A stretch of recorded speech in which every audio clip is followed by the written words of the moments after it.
How's it going, everyone? This is Tom with Jailbreak Nation.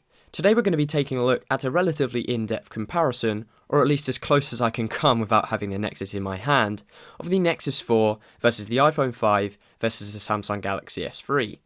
This is mainly going to be spec based to show you how the Nexus 4 stacks up against Apple's and Samsung's frontline handsets. First off, we'll start with the dimensions, and the most obvious thing on any smartphone, the screen size. The iPhone 5 has a screen size of 4 inches, whilst the Nexus 4 has a 4.7 inch screen, with the Samsung Galaxy S3 coming in at a slightly bigger 4.8 inch screen. In real world usage, the difference between the two Android devices isn't great, but you'll definitely feel it versus the iPhone 5. The screen size is only half the battle though. What about the resolution? The iPhone 5 has a resolution of 1136 by 640, bringing in a pixel density of 326 pixels per inch, whilst the Nexus touts a 1280 by 768 resolution with a 320 ppi, and the Galaxy S3 brings up the rear with a 1280 by 720 resolution or 306 ppi. These are all pretty evenly matched and you shouldn't notice too big of a difference. The iPhone 5 weighs a grand total of 112 grams, which is really light.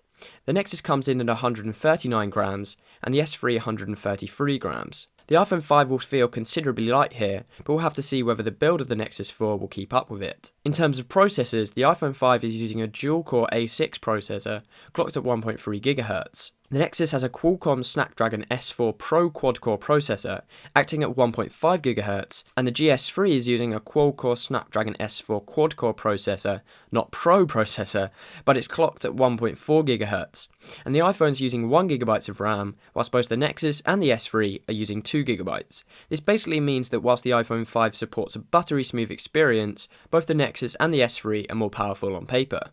Now for battery life. The iPhone has a 1440 mAh battery, and both the Nexus and the S3 contain 2100 mAh batteries. This in theory should mean that both the Android devices will have a better battery life, but in actual usage their screens are bigger, and various other outside factors may cause this not to be true. This may or may not be a deal breaker for you, but both Android devices come NFC compatible, whilst Apple resolutely remains an NFC-free zone. Now let's talk about software.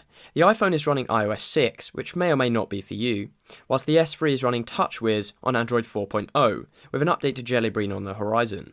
But the main advantage of buying a Nexus device, and I'm sure you know that, is the speedy updates and fresh Android, because the Nexus 4 is running Google's latest operating system, Android 4.2, which is a good upgrade to Jelly Bean.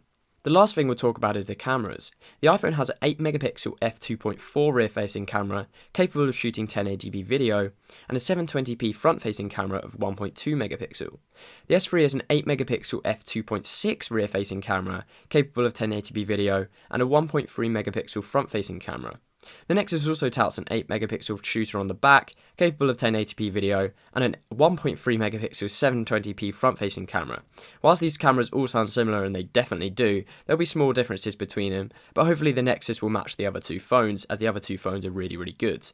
The Nexus 4 is coming into a very crowded marketplace, but it sets itself apart by the baseline model costing just $299. That's ridiculously cheap, and from what I've heard it acts far above that price tag.